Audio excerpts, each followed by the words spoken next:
Bizarre Brain Comics.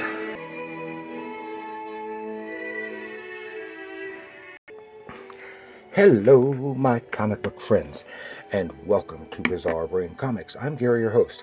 And this is where I like to take a look at some older comics, talk a little bit about the characters and creators, and examine the stories and the art. And this time, we're going to go back about 62 years or so. Take a look at this. This is Patsy and Hedy, number 90 from 1963, from Marvel Comics by Stan Lee and Al Hartley. And Patsy and Hedy is a comic book title from Atlas and later Marvel, featuring Patsy Walker and her frenemy, Hedy Wolf.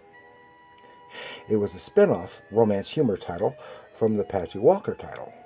Patsy and Hedy started in 1952, and Hartley worked on this title for about 10 years. And Patsy and Hedy ran through 1967 to issue 110. And Patsy Walker was later rolled into the main Marvel universe. And Patsy Walker became the superheroine Hellcat, if I remember correctly. So, that's a little something. This is, of course, humor romance. Not quite the teen humor of the Archie titles, but eventually it became more of that. And this is before they used the Archie stylization like they also did on Millie the Model. This is during the romance phase. Like they had Millie the Model and as working girl humor, and for a while it was basically a romance title doing a more realistic romance stylization for the artwork and those types of stories. Then going back to the humor, and Patsy Walker, kind of did the same thing. And I said, this is froggy. This is it was drawn by Al Hartley. I talked about Al Hartley quite a bit. He later has a long run with the Archie titles, and did a fine job there. And he did the Spire religious comics, featuring both the Archie characters and the original characters, and adaptations of from other media sources. Through the 70s and early 80s. Now, just a few days ago, I had featured one of those books done by Al Hartley, Adventures of the Brothers, Smashing the Smuggler's Ring, or something like that. And it was uploaded, and it was uploaded for several hours, but I was having some problems on my phone, and I accidentally deleted that episode. And unfortunately, I had already deleted the original video from my phone, so I couldn't upload it again. So if you happen to go looking for it, you won't find it there, but I might use it as part of another video. So here we have Patsy and Hedy. This is a very rough issue. It has some scribbles, got a tear there, and everything's just pretty rough, but it's still quite readable. Unfortunately, 3 pages, actually may be a total of 6 pages for both sides, had been cut out, but they do not affect the stories they're in. So I presume that they were probably like the paper dolls and fashion type pages, as well as some ads. So it's just unfortunate that it's been damaged like that, but hey, it's understandable. It's been damaged probably for 60 years.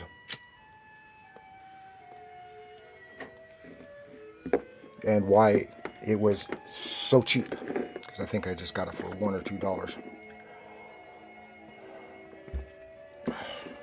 So, but I like these too. Here we go. How do you girls like my cowboy outfit, Hedy? Personally, I think it would look better on the cow. See the fun and confusion when Patsy and Hedy jilt, buzz, and run for for a couple of cowboys. Actually, it's one cowboy. Don't miss Her Dude Ranch Romance. Yeah, they're going. And the girls with their boyfriends are going out to see the cover is completely detached to a dude ranch, the Silver Dollar Dude Ranch, for the day to have some fun. And they're expecting all to go together. And this is a time when when readers were sending in fashion designs and hairstyles and stuff for to use for the girls. So every few panels or a couple of pages, there's a little blurb like here that tells you about their fashions. Like here, Patsy's plumb perfect in her jumper outfit by Anne Sisoyev from Montebello, California. Stuff like that. And of course, Patsy is the redhead. So there they're getting ready. Said, "Follow me out." I said, "Oh, I hope I get a real gentle horse, and we'll have somebody." See, this page is pretty rough here. I'll do that easier this way. The the whole thing wants to fall apart. But as long as it's still readable, that's what counts. Even though I'm missing a little bit of the dialogue here. So he goes and he calls one of his cowboys who works there, Tex. That's Tex. And the girl, he's just so handsome. The girls go gaga over him. And it looks like the Marlboro Man standing there smoking a cigarette. And here the horses, and they just go gaga over him. He's wearing, cowboy outfit, wearing his chaps and his hat and everything. And the girls are just gaga, so they go change into their Western outfits, while they're both gushing over the boy and exchanging jibes. Because remember, they're frenemies. They're friends, but especially Hedy is always slamming Patsy. And they go, "Oh, can you help me up on my horse?" Yada yada yada. Oh, and the boys are getting real jealous, and they're not happy. And he seems to be focused more on helping Patsy than Hedy, because he physically helps Patsy up, he provides a stepladder for Hedy to climb on board her nag, and they all go for. He's leading them on the trail ride, and the boys are farther back, and they're just gripe, understandably, and they fake danger, so he's got to come and help him. He tries. Buzz tries, but he can't get his nag to move. And here's one pinup page, paper doll stuff. So I think those missing pages were more pages like this. And of course, this is 63, so it has the really old-fashioned clothing styles. Part 2, the cowboy and the ladies. Okay, he's saving Hedy when she fakes her horse running away, and so she's riding on Tex's horse with him. And Patsy's not happy about that, so she fakes a fall, and he goes and helps her.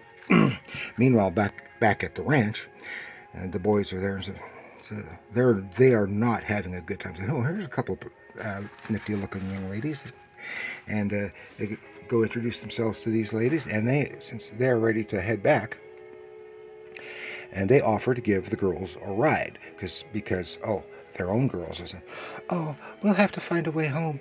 Oh, maybe Tex can take us home." I don't normally do that, but if you girls are really in need of a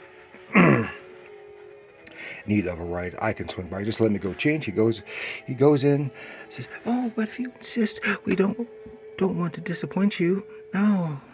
He comes out, his hat without his hat, and he's completely bald on top.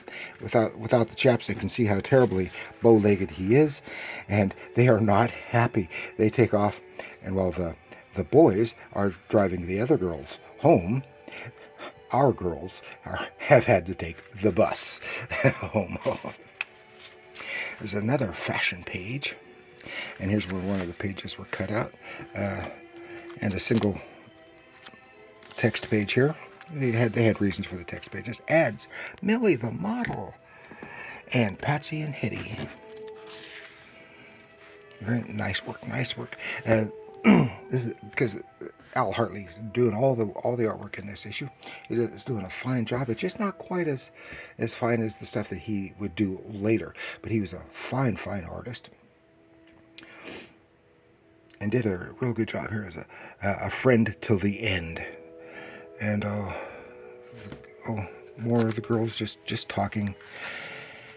And I had a bet that another friend of theirs, who is Nan, is that Nan is such a good friend to Patsy, and says, and Hedy says that I bet you I can make her turn on you in just overnight. So, and it seems that she does. She turns and yada yada yada, and they're not happy. And then we find out at the end, Nan is the one who won the bet, because Hedy had made a bet with her that Patsy would turn on her if she treated her poorly, and of course Patsy didn't. She thought, oh, it's just something. It's okay. She's still just a good friend. So the girls, so Hedy was the one who lost all around on the bet. And then the dress dilemma. This is a little bit unusual. This is when, they got some big dance coming up. Patsy's needs to get a new dress because she's been seen in all of her other dresses. Her dad's going exasperated. But her mama talks him into letting her get a dress. She goes to get the dress, orders it, and it's a lovely dress. And it's supposed to get hemmed up and supposed to be delivered to her house before time for the party. Meanwhile, her friend Hedy was bragging because she's got 2 new dresses, and she just can't decide which one she should wear to the party. But then Patsy is so dejected because her dress didn't arrive. She doesn't have anything to wear to the party. Then Hedy shows up, and I'll be doggone if Hedy, who is usually a mean and nasty girl, and she doesn't even understand herself why she did this, but she let Patsy wear her other new dress to the party. So it's a surprisingly nice bit from Hedy. Now look at these old ads. Don't let them call you skinny. That's usually not the problem. And don't be fat. They have the same kinds of ads like this, of course, for the guys in the superhero and other type. So this is a fun look at our friends Patsy and Hedy from the 1960s. It's a lot of fun to read these things and get a glimpse into them. Of course, as almost all of these were written and drawn by men, so even though the stories are told from the girl's perspective, you got middle-aged men trying to